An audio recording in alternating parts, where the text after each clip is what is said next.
E uma boa noite a todos. A Alicia, que estaria aí repousando, já está de volta, né? Cantando, louvando. Graças a Deus. Passou aí por um procedimento, né? Semana passada. É esse aqui agora, né? E a gente fica muito feliz porque eu tenho visto, em particular, eu tenho visto o mover de Deus através da oração desta igreja, né? E essa última semana, duas crianças, eles não são daqui, eu acho que eu até anotei o nome deles, é nome composto, João Otávio, acredito que seja João Otávio e Pedro Augusto. E ambos, um deles já recebeu alta, né, da UTI. Eu acredito que seja o Pedro Augusto. E o João Otávio, eu não tenho ainda notícias. Mas ambos de pessoas, são crianças que fazem parte de famílias, de pessoas que conhecemos, né? E às vezes as pessoas entram em contato, aí a gente ora, coloca no grupo de oração, né, irmão Newton? O qual você faz parte. E a regra do grupo de oração é qual? Todo mundo que entra nesse grupo, nós do grupo de oração, não vamos esperar vir para cá. A responsabilidade é nossa de orar. Vocês ouvem aqui os nomes, mas antes disso passa pelo nosso grupo de oração. E nós ali oramos, buscamos. Às vezes ali nós entregamos testemunhos nesse grupo de oração. Nem tudo a gente passa para a igreja. Mas com toda certeza nós temos visto o mover de Deus, né, irmão Nilton? É isso aí. E então nós estamos aí, o Pedro Augusto, ele está aqui nesse pedido, tá aqui o Pedro Augusto, o João Otávio, né? E o Pedro Augusto já recebeu alta da UTI e ele havia sido entubado, extubaram, levaram ele para o quarto, né? Ou seja, recebeu alta da UTI.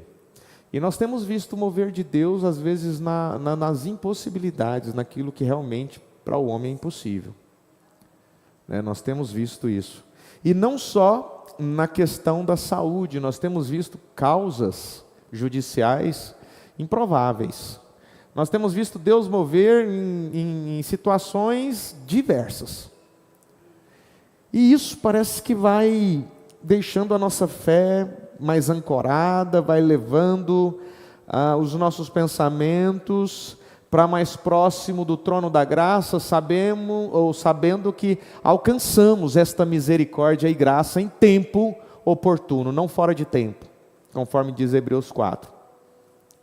Agora, uma das coisas que mais levam um ser humano ao sofrimento, eu não diria nem dor, porque eu diria aquela persistência em sofrer. E uma das coisas que mais leva a pessoa ao sofrimento é aquela incapacidade de viver o aqui e agora, ou seja, de viver o presente.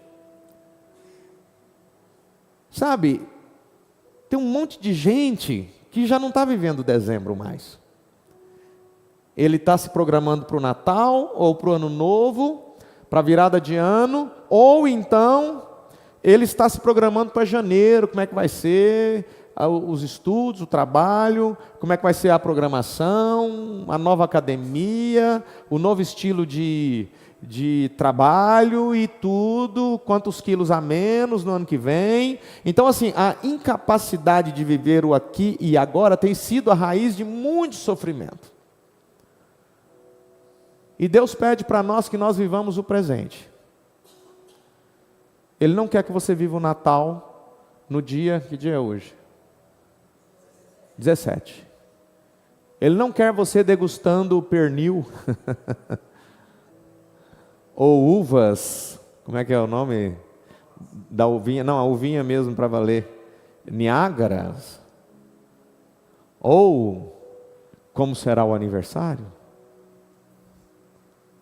Ou como será o evento?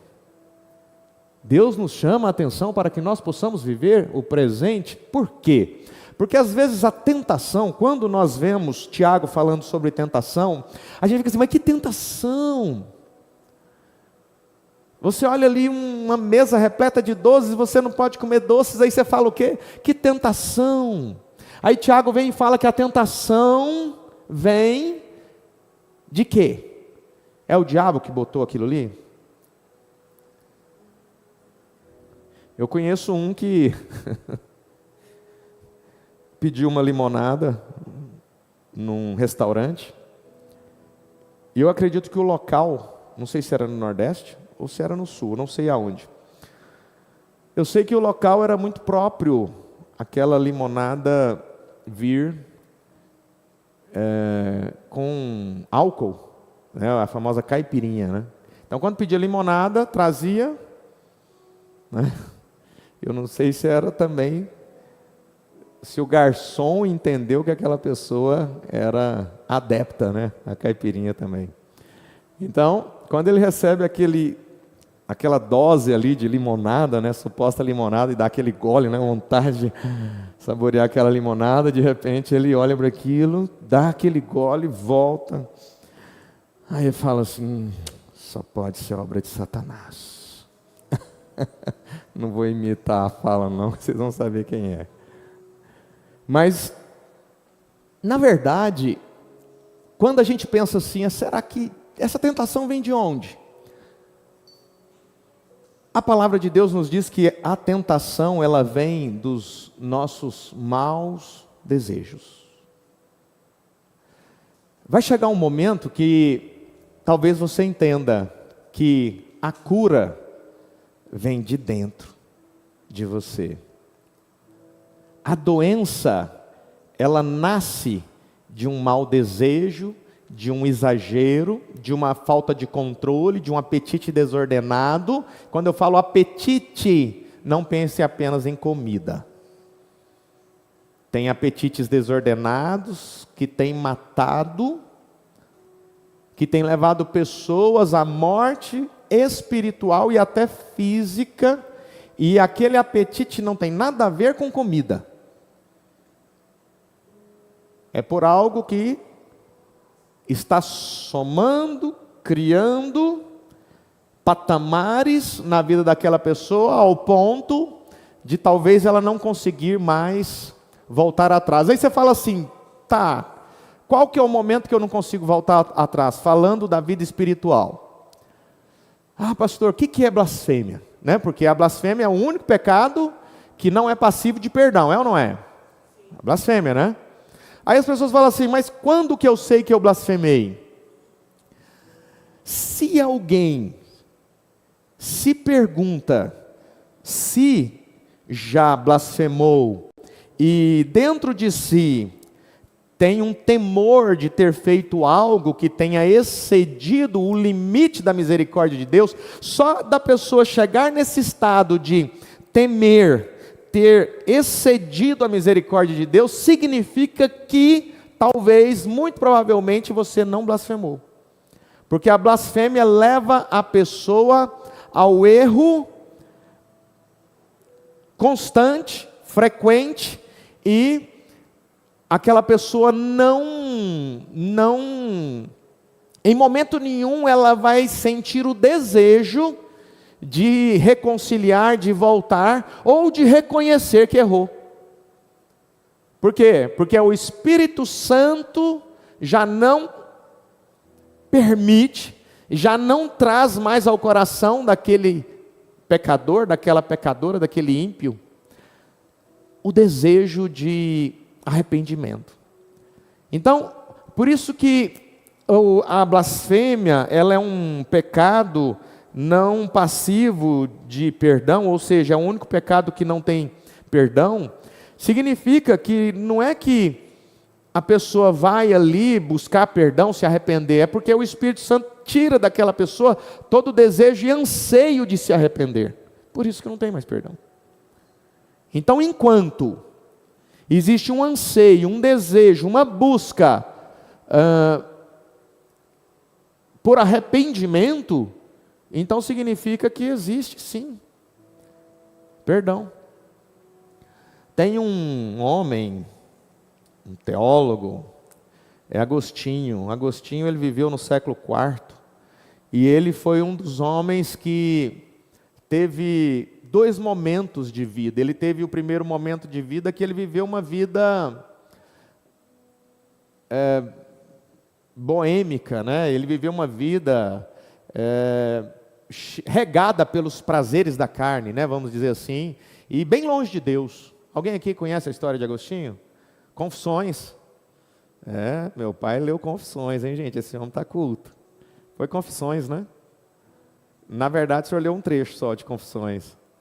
Então, esse livro, Confissões, fala muito da vida dele, né? De Agostinho. Na verdade, ali é quase que igual Lamentações de Jeremias, né? Ele ali trazendo... lamentações não é murmuração, né? É Jeremias trazendo ali aquelas lamentações a Deus. Então, quando a gente vê Agostinho passando de uma vida boêmia para uma vida mais próxima de Deus, com toda certeza Agostinho falou, pensou, praticou coisas inadequadas para qualquer ser humano. No entanto, chegou um momento que ele se arrependeu de tudo aquilo, virou uma página e seguiu avante, tornou-se um dos maiores teólogos da história da humanidade, a deixar um legado, não só de história da própria vida, mas de estudos que ele trouxe da palavra de Deus. Isso não quer dizer que nós devemos nos dobrar a homens como Agostinho e Tomás de Aquino, enfim, homens que realmente deixaram um legado, onde se debruçaram nessa Bíblia, e talvez se você citasse para eles uma passagem bíblica, eles saberiam dizer qual capítulo e versículo que você estava dizendo. Então merece o nosso respeito. Contudo, nós jamais devemos simplesmente dizer, como eles, não existe mais. Não, é como Cristo, não existe mais. Cristo é um só, o Messias é um só, existe somente um Salvador das nossas almas. E quando a gente fala de sofrimento, e a gente tem percebido que as pessoas têm sofrido, por não irem aonde querem ir, por não estarem aonde desejam estar, por não serem quem deseja ser, por não adquirirem aquilo que gostariam de adquirir.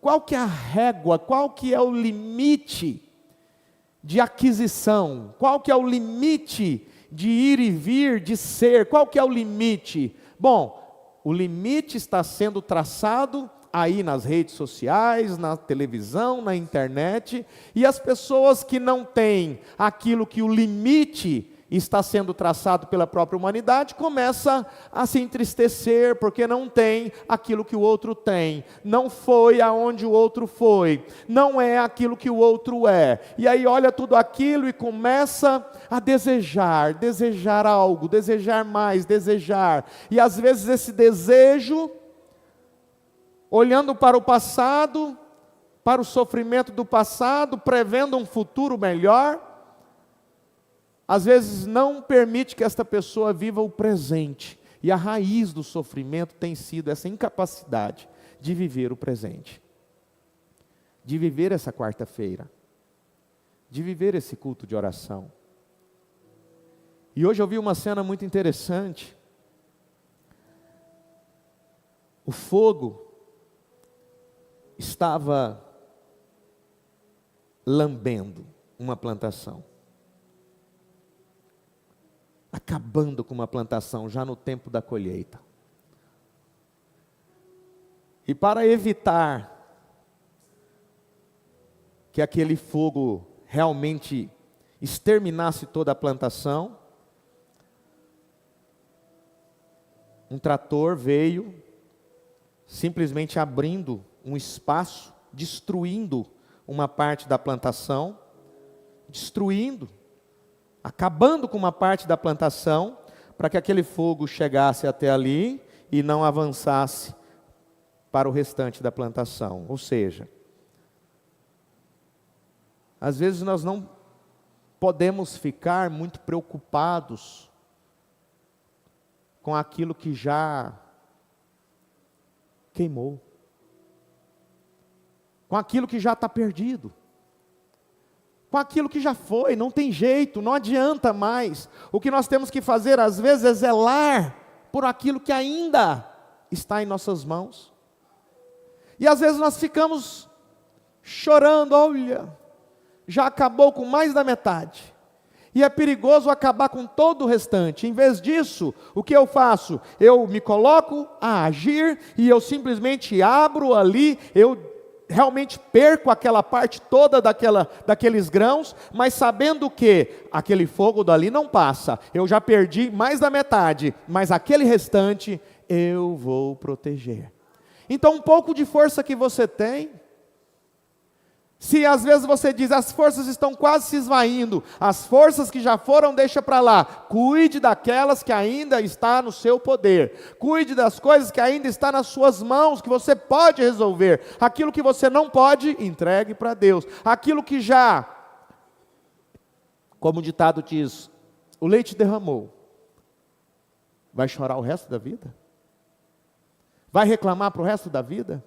Então, às vezes, nós estamos olhando para o passado e nos tornando depressivos, deprimidos, tristes, angustiados, cheios de transtornos, desequilíbrios emocionais, porque nós não paramos de olhar para o passado e olhar para os nossos erros e falar, oh, se eu tivesse feito diferente, ah, se fosse de outro jeito, ah, se eu tivesse falado, se eu tivesse me calado, se eu tivesse ido, se eu tivesse ficado. E aí eu começo a olhar para o passado e começo a me deprimir, olhando para os meus erros, arrependido, remorso, arrependimento, tristeza, angústia, aquele monte de sentimento, leva a pessoa para o fundo do poço, e ela fica olhando para aquilo, e ela esquece que ela tem ainda uma parte da plantação para cuidar, ela tem ainda um resto de vida, para fazer algo. Então olha muito para o passado, se deprime, entristece, ou então olha muito para o futuro. Eu não olho para o passado, eu só olho para o futuro, só fico esperando o amanhã, só fico projetando o amanhã, o mês que vem, o ano que vem. Então começam a se tornar pessoas ansiosas, porque esperam, e nem tudo que espera consegue. E é por isso que a raiz do sofrimento da humanidade tem sido a incapacidade de viver o presente.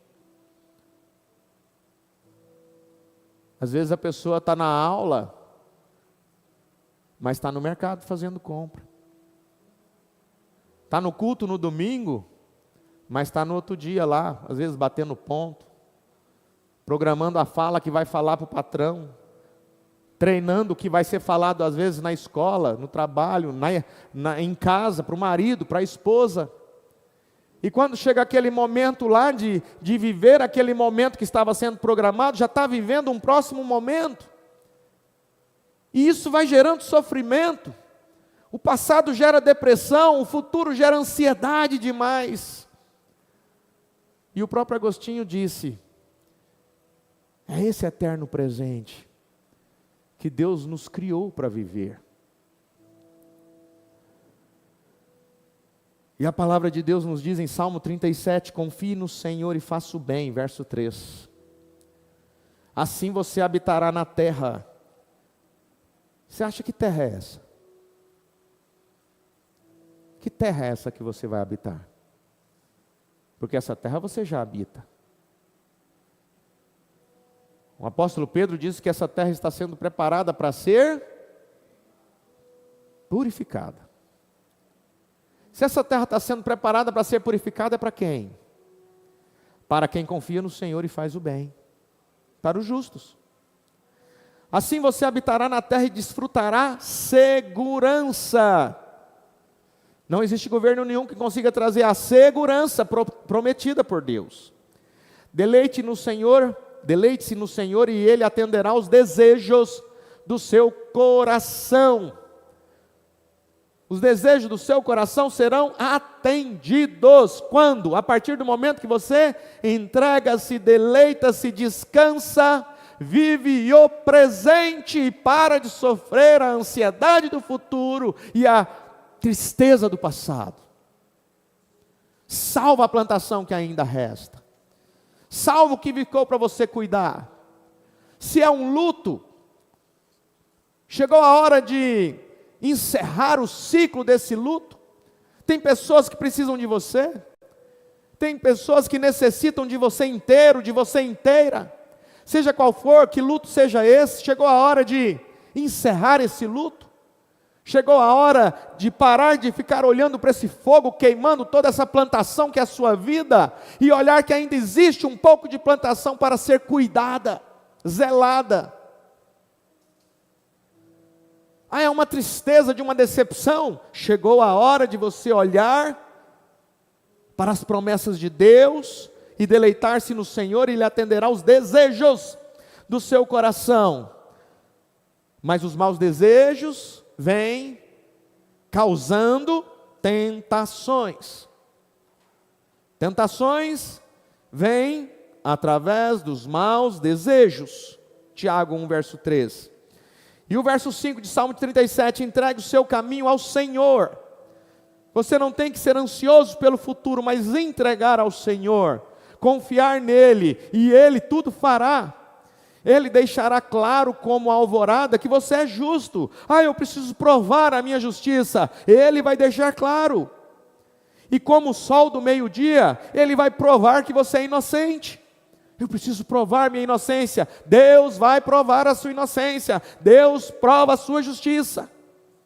Descansa no Senhor e aguarde por Ele com paciência. Não se aborreça com o sucesso dos outros, nem com aqueles que maquinam o mal. Não se preocupe, não aborreça. Pare de olhar para a vida dos outros, evite a ira, rejeite a fúria. Não se irrite, isso só leva ao mal. Pois os maus serão eliminados, mas os que esperam no Senhor receberão a terra por herança. Eu gostaria que você repetisse isso comigo. Os que esperam no Senhor receberão a terra por herança. A nossa herança não é 1 quilo de ouro, a nossa herança não é 10 quilos de prata, a nossa herança não é uma rua de ouro, a nossa herança não é um sobrado, não é o maior prédio da cidade. A nossa herança, a herança do justo, a herança daqueles que confiam e esperam no Senhor, é a própria terra purificada. E é para essas pessoas que eu estou falando. Viva o presente, para de sofrer, desprezando aquilo que Deus deu para você viver hoje. O Natal vai chegar, a vigília vai chegar, os momentos felizes vão chegar, os tristes também. Mas saiba de uma coisa, seja eles bons ou maus, eles vão chegar e vão passar. E eu convido você a orar a esse Deus, que quer que você viva essa oração agora. Você já não vai viver mais o que foi dito. Agora você vai viver a sua intimidade com Deus, o seu contato com Deus. Ele quer você inteiro agora. Ele quer você, a sua atenção, o seu pensamento inteiro agora, dedicado para essa comunhão que você está tendo com Ele agora. Você que está em casa, você que está aqui presente, você vai orar, clamar por Nicolas Fernandes de Souza, Pedro Augusto Oliveira, Sebastião Mauro Costa. Tem uma causa para ser resolvida na justiça. Marta Coutinho foi internada hoje. Precisa da oração da igreja. João Otávio, recém-nascido, está na UTI. João Lucas precisa muito das nossas orações. Messias Lopes passou por uma cirurgia ontem. Abriu a cabeça, tirou o câncer. Está agora no período de recuperação. E tem as nossas orações em favor dele. Juliana Costa tem sido um milagre em vida, e tem trazido aos nossos corações cada dia mais fé, alegria. Doracina Dias Costa tem a nossa consideração, uma grande guerreira. Neide Família tem vencido tantas provas e precisa da oração para isso. José Moraes e família. José Moraes está internado, passando maus momentos de dor, de angústia, de sofrimento, de enfermidade, mas a igreja está aqui orando por ele. A igreja está aqui segurando nas mãos do nosso irmão diácono José Moraes, dizendo: Deus é contigo.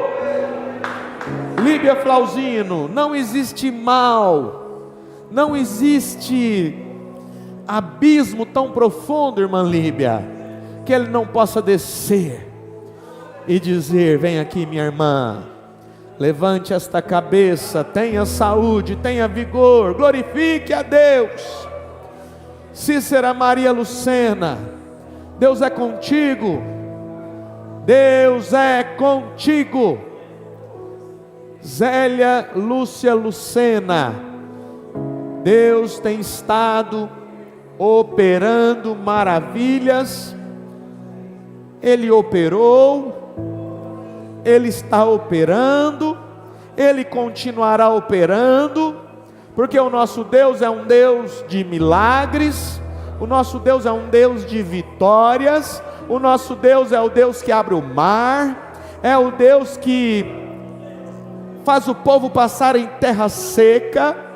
O nosso Deus é o Deus que dá vida, o nosso Deus é o Deus que livra do mal, que perdoa os pecados, que sara todas as enfermidades, que tira você desse calabouço, que te guarda nas estradas, que te protege nos caminhos, que te ajuda nas decisões, que abre portas onde não há porta, que mata a sede do sedento, que dá comida para o que está com fome.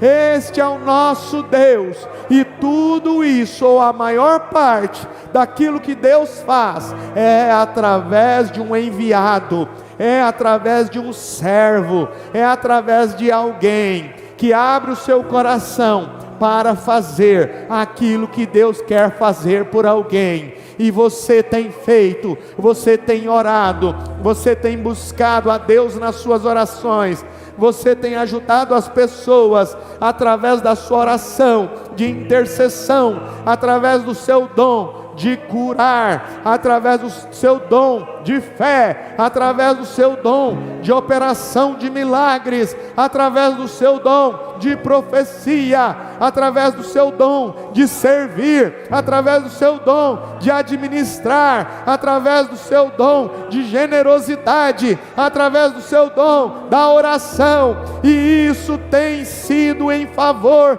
da igreja de Cristo na terra.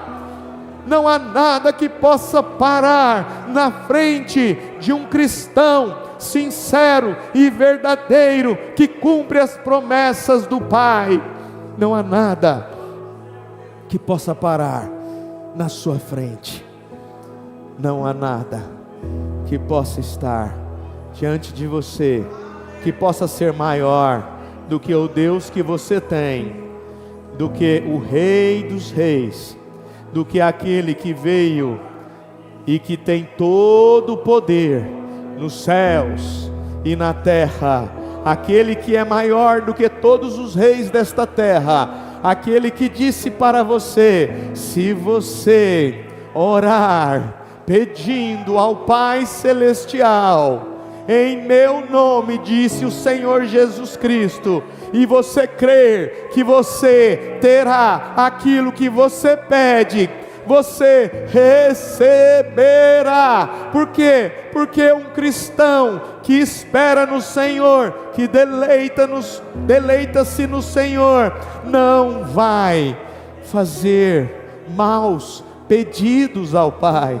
Mas o que nós estamos pedindo, Pai, é a cura dos enfermos, é a libertação dos oprimidos, é a ajuda para aquele que está passando necessidade financeira, E nós oramos, Pai, pelos empresários que têm passado lutas, que têm tido provas nas suas empresas, nos seus comércios, nas suas indústrias, nas suas contratações, Pai. Nós colocamos hoje diante do trono da graça, que o Senhor possa abrir portas onde não há porta, que o Senhor possa abençoar as empresas dos seus filhos, que o Senhor possa abençoar o emprego dos seus filhos, seja onde for, que um filho teu traz o pão para casa, que aquele emprego seja abençoado, que aquela sala seja abençoada, que aquelas amizades no trabalho, ó Pai, seja para o bem e não para o mal, porque se tiver alguém para causar o mal para um filho de Deus, seja onde quer que ele esteja,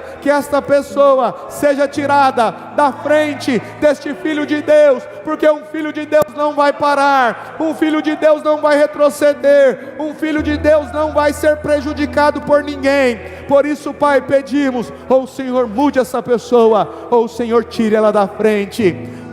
Pai querido, onde quer que haja alguém drenando suas energias, seja na sua casa, seja no seu trabalho, seja na sua família, eu peço ao Rei dos Reis nesta hora, que o coração dessa pessoa seja mudado, ó Pai, que a mente desta pessoa seja mudada, que essa pessoa seja uma nova criatura, que essa pessoa, ó Pai, possa trazer de volta bons fluidos, boas energias, e que a frequência do ambiente seja estável novamente, ó Pai. Pedimos por cada trabalho, pedimos por cada emprego, pedimos por cada empresário, pedimos por cada empresa, pedimos por cada indústria, pedimos, ó Pai, por aqueles que dirigem o dia inteiro, que o Senhor os proteja no trânsito, que o Senhor os guarde nas esquinas, nos cruzamentos, Pai. Ó Deus, tudo nós pedimos e entregamos ao Senhor, tudo nós pedimos e entregamos, ó Pai. Pedimos por estes nomes que já foram citados, esses nomes já foram citados, que o Senhor possa